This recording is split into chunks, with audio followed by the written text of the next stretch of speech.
What's up, guys? As you can see in the title today, I will be talking about Genshin Impact, a single player free to play RPG game with gacha mechanics. Because it is a free to play game with gacha mechanics, I wasn't expecting this game to be good at all, let alone this well done. What do I mean by that? Well, you have to watch the video to find out. First thing I want to talk about is the story. I don't want to give any spoilers, unlike my Batman video, because that was an 11-year-old game. So that video was a bit of a free fire, but this is a new game, so I will try to avoid any spoilers. You start as this dimension jumping twins, then when it's time to choose your gender, you choose one of the twins and the other twin gets captured. So you want to find your sibling. While doing so, you meet an amazing set of characters, most of which are very well done. I like almost all of the characters you meet throughout the game. I don't know who thought that making a free to play game with a story and characters this good, but I'm glad they ran with it and we got this game. After you are done with the normal storyline, you can get certain character stories which shows you more about that character. Those quests might be my favorite quests, except for the dude with no money who is rich at the same time. You'll understand if you play the game. Overall, the story is nice with characters that are nicely written, way better than some of those AAA games that they shit out every year. Now, let's talk about what's really important, the gameplay. The combat in this game is pretty good. Most characters use both physical combat and magic by using their abilities, but some of them just use magic with no physical combat. The characters' abilities are different from each other, so that makes most of them useful in different situations and creates variety.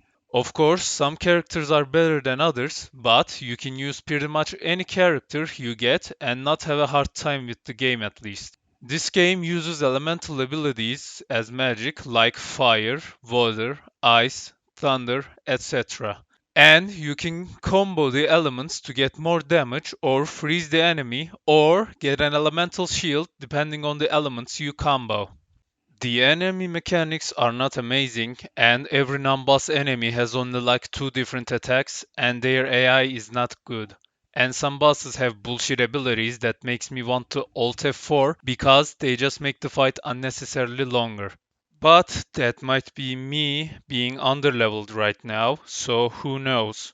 I like how some enemies are immune to some elements and weak to others, so most of the time it would be your fault that the fight is going for too long. Either that or you have really bad gacha luck and you can't get what you need. As you can see, the combat has a lot to offer. Unfortunately, right now, you can only combo two elements at once. Personally, I would like to see more, like three elements, but I know that would be pretty hard to balance, so I won't get my hopes up. I generally wasn't bored from the combat, but because this is a grinding game, it can get boring if you just want to be efficient and use the same moves over and over again. However, even that doesn't happen unless you just spend a couple of hours fighting the same enemies. Last thing I wanted to talk about was the look of the game. The animation and the graphics are very good. It might be inspired from Zelda Breath of the Wild, but I never played that game and I only watched a little of it, so I can't say much. But I like the art style and the animations are acceptable. The best part about it, in my opinion, is the voice acting. I played the game with English and Japanese voiceover, and they both did an amazing job. I look forward to a story quest because the voice acting is so good. Rex Lapis once said, "Ones who break their contracts shall suffer the wrath of the rock." Like I said at the beginning, the game is a gacha game, and you basically buy packs with the game's currency called Primogems. And you either get a character or a weapon from 3 stars to 5 stars. All the characters are at least a 4 star, by the way. Of course, the better characters have lower drop ratings, and I don't actually mind that, but the way you farm currency is this. You have a resource called resins, and you use these resins to beat elite enemies and get their rewards. If you don't have resin, you can still beat them, but you can't get their reward. These rewards include some other resources to level up some weapons, and guess what? The Primo Gems. Now, I actually support a system like this, but the problem is the resin refill time.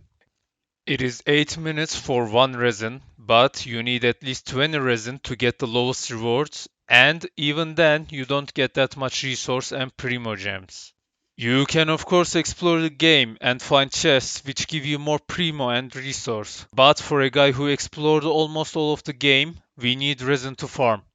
It really bothers me that I can't farm materials I want for a good amount of time, and it sometimes causes me to just quit the game for a couple of days because I don't want to open the game for 30 minutes and close it back. They really need to do something to make the players play the game more on average, but that just might be me. So, overall, I actually love this game. It's fun to play. And I forgot to mention you can play with your friends, which is always a big bonus for a game. So, I will be giving Genshin Impact a 7.5.